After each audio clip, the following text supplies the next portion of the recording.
자, 질식할 것 같은 오피스텔이 있습니다. 왜냐면요, 건물 사이가 딱 1m입니다. 그러나 외국에 나가면요, 이런 게 명소가 되기도 한다 그러는데요. 자, 네덜란드의 암스테르담, 대표적인 관광 도시가 됐는데 200년 전 건물이면 저래도 관광 상품이 되는 거죠. 뭐 보기에 멋있고 전통이 있다고 하면 저렇게 아예 공간 없이 딱 붙어 있는 건물들이 여러 채 연결이 돼 있어도 네. 명소로 자리 잡을 수가 있겠죠. 네. 하지만 우리나라 인천에 보여지는 이 도시형 생활주택의 문제점은 여러 가지 그 현대사회의 뭐 문제점뿐만이 아니라 네. 도시개발에 대한 문제점들을 여과 없이 보여주고 있습니다. 자, 도시형 생활주택이라고 부르는군요. 자, 어떤 거냐면요. 이 역세권이라는 곳은 땅값이 비싸니까 네. 주거지역으로도 인기가 있습니다만 워낙 비싸서 아무나 살 수가 없잖아요. 그래서 이 혼자 살거나 둘이 사는 이런 그 작은 그 젊은 사람들 위주로 가까운 도심 접근성이 좋은 지역에 좀 싸게 분양하기 위해서 여러 가지 편의시설을 갖추지 않아도 되게 그렇게 규제를 풀어주고 짓도록 허용한 그런 주택입니다.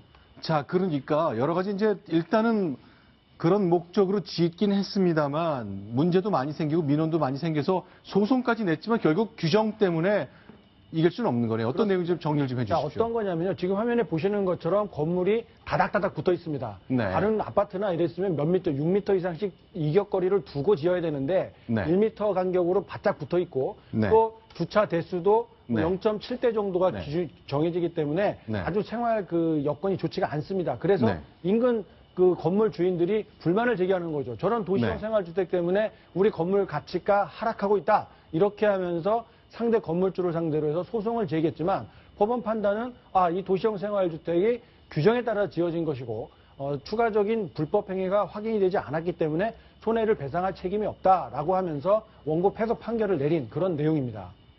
자, 근데 여기 사시는 분들은 이제 불만이 많을 것 같아요. 왜냐면 생각을 해보십시오. 제가 사는데 문 열면 바로 1m 앞에 옆 건물이 있다는 얘기거든요.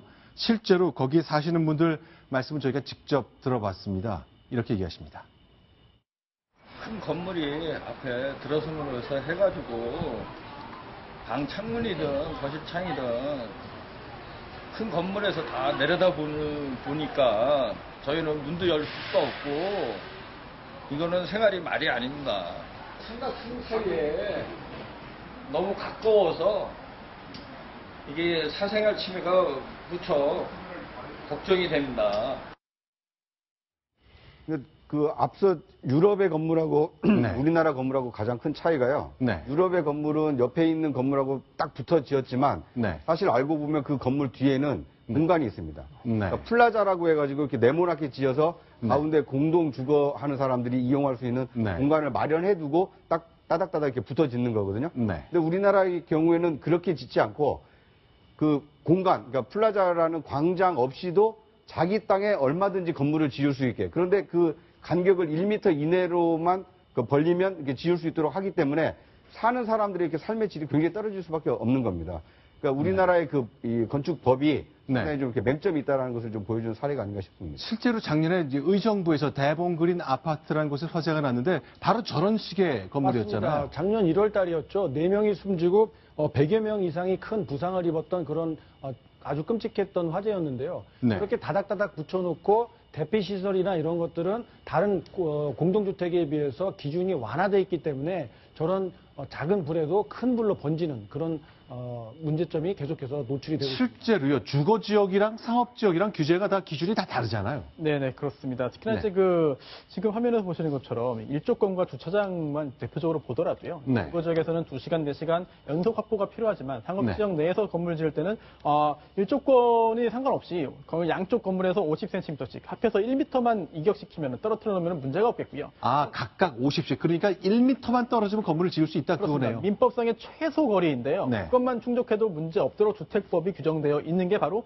도시형 생활주택입니다. 네. 그러다 보니까 문제점이 생기는데요. 특히나 그 주택법에 있는 여러 가지 그 규제들을 상당히 완화시켜 놨습니다. 그래서 어린이 놀이터라든지 그런 관리 네. 사무소를 짓지 않아도 되고 또한 또 외부 소음 또한 조경 관련된 그런 그 규제도 대폭 완화되어 있습니다. 더군다나 더 큰 문제는 조금 전에 그 영상 보셨습니다만 화재가 났을 때 정말 그 소방을 하기 위해서 필요한 최소한의 그런 스프링클러라든지 이런 것에 대한 그 설치 의무가 네. 굉장히 완화되어 있기 때문에 네. 한번 그 대형 사고가 발생하면은 걷잡을 수 없이 커지는 경험을 이미 우리는 해봤습니다.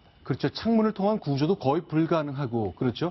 위에 헬기가 떴습니다만 아마 저런 바짝 붙은 건물 때문에 속수무책이 될 가능성이 좀 커졌습니다. 근데 보통 이렇게 옆 건물과 너무 붙은 것 관련해서 대표적으로 얘기 듣는 것이 그 롯데와 그 삼성그룹 사이에 그 조망권 분쟁이었었잖아요. 네, 2005년 전인데 이제 삼성하고 농심가하고 한남동에 이제 집 관련 조망권 침해 또 소음 뭐 이런 것 등을 이유로 농심에서 삼성을 이건희 회장을 상대로 이제 소송을 낸 거죠. 조망권 네. 침해가 문제가 있다.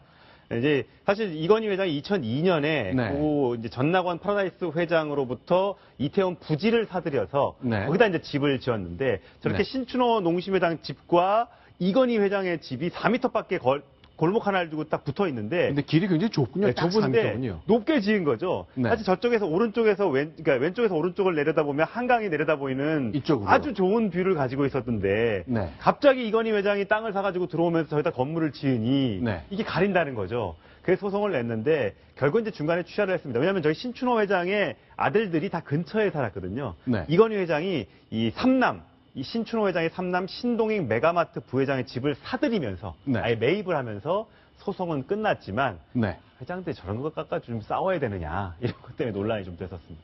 알겠습니다. 자, 이렇게 이제 바짝 붙은 건물과 관련해서 다툼은 계속 있는데, 자, 우리 법과 절차에 따라 정리를 하면 될 것 같습니다만, 소송했지만 그 규정을 어긴 것은 아니기 때문에 별 효과 없었던 것 정리해 봤습니다. 이번엔 8번째 소식입니다. 순위 보겠습니다.